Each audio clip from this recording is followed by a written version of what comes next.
اعوذ باللہ من الشیطان اللعین الرجیم بسم اللہ الرحمن الرحیم۔ آج ہمارا 13واں درس ہے فارسی کے متضاد الفاظ۔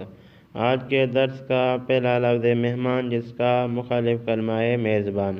یاد رہے یہ لفظ مہمان اور میزبان ہماری اپنی اردو زبان میں بھی پائے جاتے ہیں، جو ایک دوسرے کے متضاد الفاظ شمار کیے جاتے ہیں، لہذا ان کی زیادہ توضیح اور تشریح دے کے اپنا اور آپ کا ٹائم خراب نہیں کرنا چاہتا۔ اس کے بعد لفظ خوشگل۔ خوشگل یعنی خوبصورت، خوشگل یعنی خوبصورت، جس کا مخالف کلمہ ہے زشت۔ زشت یعنی بد یا بدصورت، بد یا بدصورت۔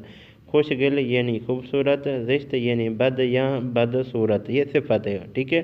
اس کے بعد ہے ناراحت۔ ناراحت یعنی پریشان، ناراحت یعنی پریشان، جس کا مخالف کلمہ ہے خوشحال۔ خوشحال وہی خوشحال، یہ اردو فارسی میں ایک ہے۔ اس کے بعد ہے دوست۔ دوست جس کا مخالف ہے دشمن۔ یہ دوست اور دشمن بھی اردو زبان میں دونوں کلمے پائے جاتے ہیں۔